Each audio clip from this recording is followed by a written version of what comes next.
Hello dear students, कैसे हैं आप? उम्मीद है बढ़िया होंगे। तो आज हम करने वाले हैं आपकी क्लास 10th इंग्लिश की 10th वर्कशीट जो है डिटरमाइनर्स ईच और एवरी के बारे में। तो चलिए शुरू करते हैं। तो दोस्तों, अगर हम ईच और एवरी का हिंदी में शाब्दिक अर्थ की बात करें तो ईच जो है उसका शब्द अर्थ होता है हिंदी में प्रत्येक, और एवरी का शब्द अर्थ होता है हर। अब आपको इनको यूज़ करते टाइम दो मुख्य चीज़ें हैं जिनको ध्यान रखना है। पहली चीज़ ये कि जो ईच है वो क्या करता है कि ग्रुप में जो आपके इंडिविजुअल चीज़ें हैं उन पर स्ट्रेस देता है, ना कि पूरे ग्रुप पर। ठीक है, जैसे आप इसमें देख पा रहे होंगे कि each student has a smart device, या each school library has many story books. तो ये किस चीज़ पर स्ट्रेस दे रहा है? जो चीज़ें ग्रुप का पार्ट है, ना कि पूरे ग्रुप पर। और एवरी जो है वो पूरे के पूरे ग्रुप पर स्ट्रेस देता है। जैसे आप इसमें पहले एग्जांपल में देख पा रहे हैं कि every soldier respect the Indian flag. तो यहाँ पे क्या है, सब सोल्जर्स की बात आ गई। ठीक है जी। और दूसरी चीज़ आपने ध्यान रखनी है कि अगर इसमें कोई जो है आपके सेंटेंस में टू या मोर देन टू आपके ऑब्जेक्ट हैं तो वहाँ पे ईच का यूज़ होता है। कहने का मतलब है कि अगर ऑब्जेक्ट दो हैं तो सिर्फ ईच का यूज़ होगा, और अगर सब ऑब्जेक्ट जो हैं वो दो से ज़्यादा हैं, मतलब तीन या तीन से अधिक, तो वहाँ पे एवरी का भी यूज़ हो सकता है और ईच का भी यूज़ हो सकता है। अब डिफ्रेंशिएट हमें यही करना है, जैसे मैंने पहले बताया कि अगर ग्रुप के जो इंडिविजुअल थिंग्स हैं उन पर स्ट्रेस दिया जा रहा होता है तो यूज़ होता है आपके ईच का, और अगर पूरे ग्रुप पर स्ट्रेस दिया जा रहा होता है तो यूज़ होता है एवरी का।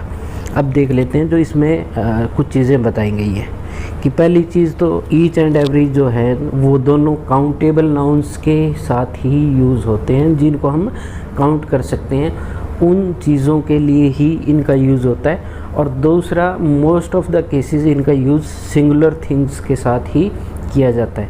और अगर ईच का यूज़ हम प्लूरल और बहुवचन के साथ करेंगे तो ईच के तुरंत बाद जो है हमें ऑफ का यूज़ करना पड़ेगा।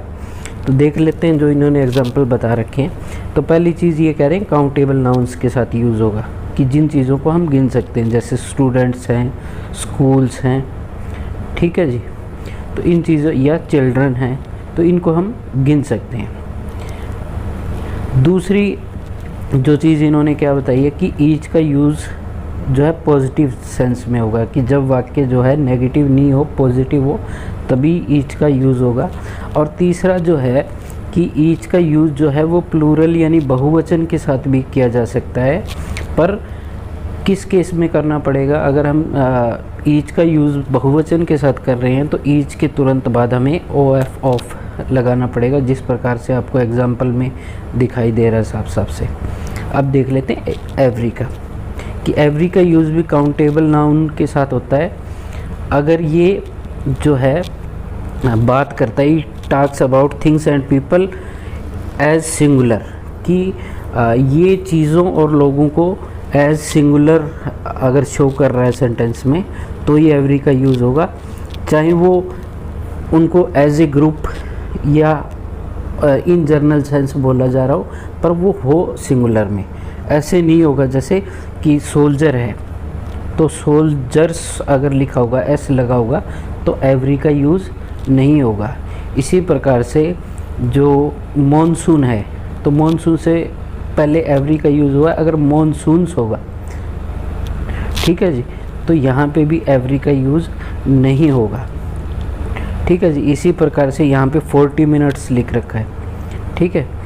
तो अब अगर इसका यूज़ प्लूरल के साथ होता है, जैसे आप लास्ट एग्जांपल में देख पा रहे हैं इसमें, तो अगर प्लूरल के साथ इनका यूज़ होता है एवरी का, तो उस सेंस में क्या होगा कि सिर्फ उसी केसेस में प्लूरल के साथ यूज़ हो सकता है जब कुछ regular interval of time show किया जाए, कि ये रेफ़र करे सम रेगुलर इंटरवल ऑफ टाइम, कि कोई चीज़ जो है एक निश्चित समय के बाद बार बार हो रही है तभी एवरी का यूज़ जो है प्लूरल के साथ किया जा सकता है।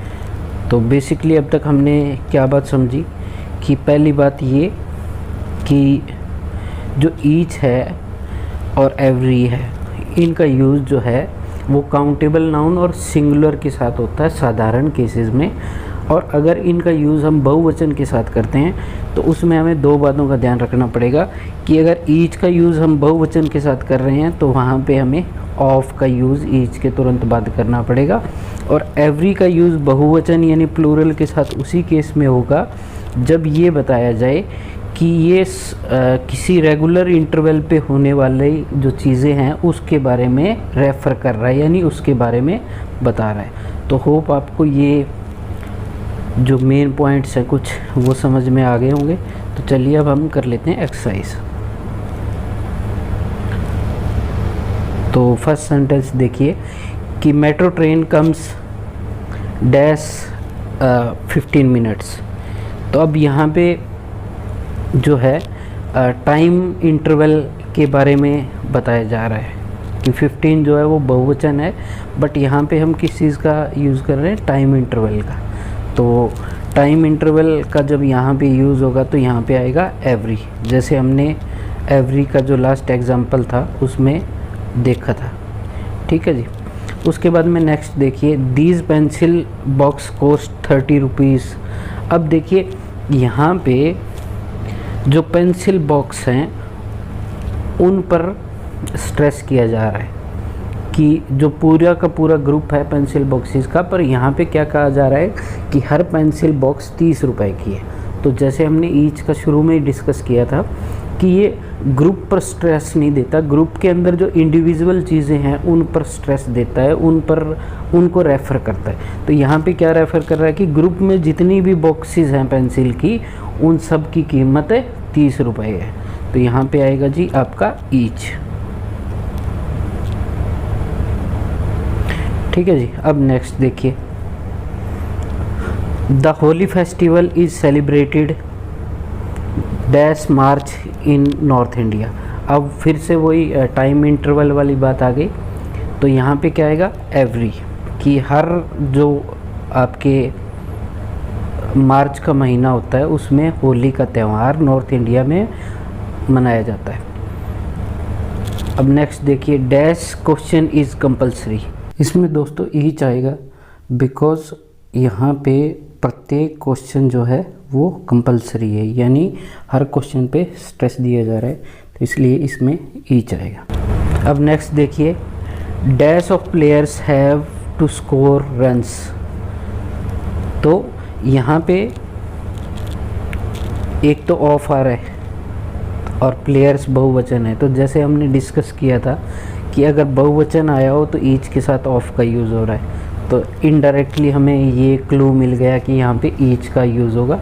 और दूसरी बात क्या है कि इसमें जो है प्लेयर्स का ग्रुप है, पर स्ट्रेस किस पे दिया जा रहा है, प्लेयर पे, कि हर प्लेयर को रन बनाने पड़ेंगे। तो यहाँ पे आएगा each player have to score runs. अब नेक्स्ट देखिए, 6th वन है जो आपका, द स्टूडेंट प्रैक्टिस माइंडफुलनेस, की जो स्टूडेंट्स हैं वो माइंडफुलनेस की प्रैक्टिस करते हैं।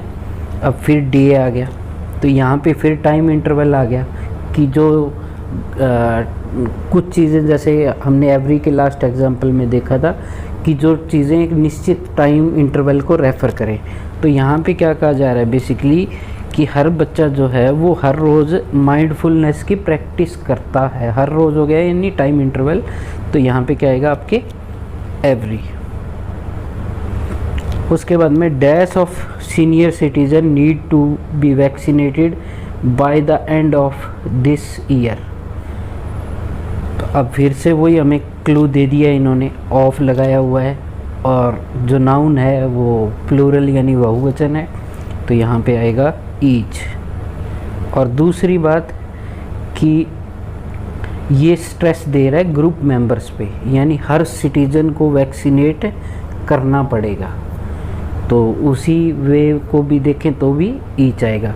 There are 5 books dash one has a catalog number कि यहाँ पे 5 किताबें हैं और हर किताब का एक कैटलॉग नंबर है। अब हर किताब पे स्ट्रेस दिया जा रहा है कि जो भी किताब है उसका एक कैटलॉग नंबर है। तो फिर से यहाँ पे ईच आएगा। उसके बाद में 9th वन देखिए, main market is open dash day expect Tuesday, कि जो मुख्य मार्केट है, मेन मार्केट है, वो हर रोज़ ओपन रहती है मंगलवार को छोड़ के। तो फिर यही टाइम इंटरवल आ गया इसमें, तो यहाँ पे क्या आएगा, एवरी। अब 10th देखिए, dash teenager likes to listen the music, कि हर जो टीनेजर है वो म्यूज़िक को सुनना पसंद करता है। तो अब ये पूरे ग्रुप के बारे में कहा जा रहा है, किसी एक टीनेजर या स्पेसिफिक टीनेजर्स पे स्ट्रेस नहीं दिया जा रहा। तो जब पूरे ग्रुप को रेफ़र किया जाए तो वहाँ पे आता है एवरी। तो होप दोस्तों आपको समझ में आया होगा और जो हमने एग्जाम्पल किए हैं ये भी आपको सही से समझ में आ गए होंगे। बेसिकली कोशिश ये थी कि इन दोनों के यूज़ में माइनर सा डिफरेंस है कि वो मैं आपको समझा पाऊँ। तो thanks for watching and keep liking.